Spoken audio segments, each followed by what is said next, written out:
Praise lord. దేవాతి దేవునికి వందనాలు. ప్రభు నామమున మీ అందరికీ నా ప్రత్యేకమైన వందనాలు, శుభాలు తెలియచేస్తున్నాను. ఈ దినము కొరకు ఏర్పాటు చేయబడిన దేవుని వాగ్దానము లూకా సువార్త 1వ అధ్యాయము 14 నుంచి 16 వచనం వరకు. అతడు ప్రభు దృష్టికి గొప్పవాడై ద్రాక్షరసమైనను మద్యమైనను త్రాగక తన తల్లి గర్భము పుట్టినది మొదలుకొని పరిశుద్ధాత్మతో నిండుకొనివాడై ఇశ్రాయేలీయులలో అనేకులను ప్రభువైన వారి దేవుని వైపుకు త్రిప్పును. దేవుని నామానికి మహిమ కలుగునుగాక. ఈ ఉదయకాల సమయంలో సర్వశక్తివంతుడైన నీ తండ్రి గొప్ప వాగ్దానాన్ని నీకు అందిస్తూ ఉన్నారు.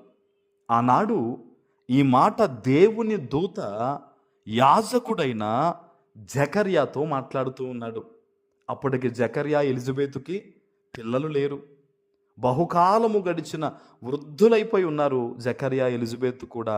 అయినను కూడా దేవుని పనిలో వెనకంజు వేయకుండా దేవుని యొక్క సకల విధమైన న్యాయ విధులు చొప్పున ఈ భార్యాభర్తలు నడుచుకుంటూ జకర్యా తన యాజక ధర్మాన్ని నిర్వహిస్తూ ఉన్నాడు.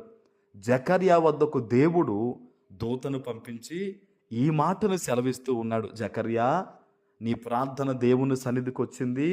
ఇదిగో ఎలిజబెతు నీకు కుమారుణ్ణి కంటుంది అని చెప్పేసి ఈ గొప్ప శుభవచనాన్ని పిల్లలు లేని, అసలు పిల్లలు పుడతారన్న ఆలోచన కూడా ఇంకా వారి మనసులో లేకుండా ఉన్న సమయంలో దేవుని దూత వచ్చి ఈ శుభవచనాన్ని అక్కడ తెలియజేసింది.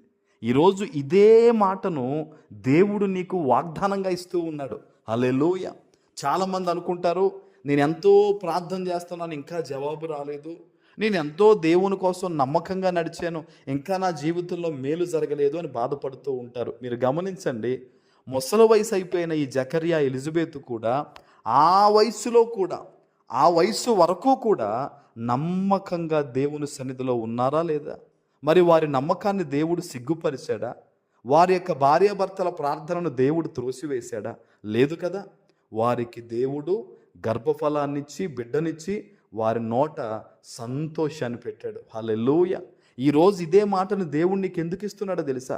మనుష్యులు అనొచ్చు, ఎలిజబెత్ను కూడా గొడ్రాలు అన్నారంట. ఈరోజు బహుశా నీ జీవితంలో నిన్ను లేమివాడనొచ్చు, లేకపోతే నీది పలానా క్యాస్ట్ అనొచ్చు, లేదా నీకు డబ్బు లేదనొచ్చు, నీవెందుకు పనికిరావు అనొచ్చు, లేకపోతే నీ దేవుడు నిన్ను విడిచిపెట్టాడు అనొచ్చు, శుభకార్యాలు జరగవనొచ్చు, మనుష్యులు ఎన్నైనా అనొచ్చు. నువ్వు నమ్మకంగా దేవుని సన్నిధిలో ఉన్నావు చూడు, దేవుడు చెప్తున్నాడు నీకు ఒక ప్రతిఫలము రాబోతూ ఉంది. హల్లెలూయా. నువ్వు దేవుని కొరకు నమ్మకంగా ఎదురు చూడు, నమ్మకంగా ఉండు, దేవుని సన్నిధిలో ప్రార్థన చేస్తూ ఉండు, ఆయన సహవాసములో ఉండు.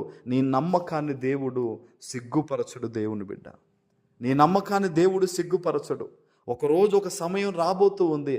ఆ సమయములో ఈ జకర్యా ఎలిజబెత్ యొక్క నిందను తుడిచిన దేవుడు ఈరోజు నీ జీవితంలో ఉన్న ఆ ఇబ్బందిని తొలగించి, సమస్యను తొలగించి, నీ దుఃఖమును తొలగించి నేను సంతోషపరుస్తానని ఈ వాగ్దానం ద్వారా దేవుడు మాటిస్తూ ఉన్నాడు. హల్లెలూయా. కుమారులు ఉన్నప్పుడు దేవుడు ఈ మాట ఇవ్వట్లేదండి. కుమారుడు కలుగుతాడు, అతడు గొప్పవాడవుతాడు, మద్యమైనను ద్రాక్షరసమైనను తీసుకోడు, పరిశుద్ధాత్మతో నిండుకుంటాడు, అనేకులను ప్రభు వైపుకు తిప్పుతాడని పిల్లలు లేకముందే దేవుడు తన వాగ్దానాన్ని పంపించాడు. ఈరోజు నీ జీవితంలో కూడా ఈ వాగ్దానాన్ని పట్టుకుని నీ జీవితాన్ని ముందుకు కొనసాగించు. వారి వలె నమ్మకంగా ఉండు. నీ జీవితంలో అనేకమైన కార్యాలు దేవుడు చేయబోతూ ఉన్నాడు. అనేకమైన నిందలు తొలగించబోతూ ఉన్నాడు. గొప్ప సంతోషము యేసు నామములో నీకు కలగబోతూ ఉంది. ఆమేన్. ప్రార్థన చేసుకుందాం. పరిశుద్ధుడు అయిన మా తండ్రి, ప్రేమ కలిగిన ప్రభువా, మీకు స్తోత్రాలు. ఈ ఉదయకాల సమయంలో మీరు ఇచ్చిన గొప్ప వాగ్దానము ప్రతి బిడ్డ జీవితంలో నెరవేర్చి స్థిరపరచమని యేసు నామమున ప్రార్థిస్తున్నాను తండ్రి. ఆమేన్.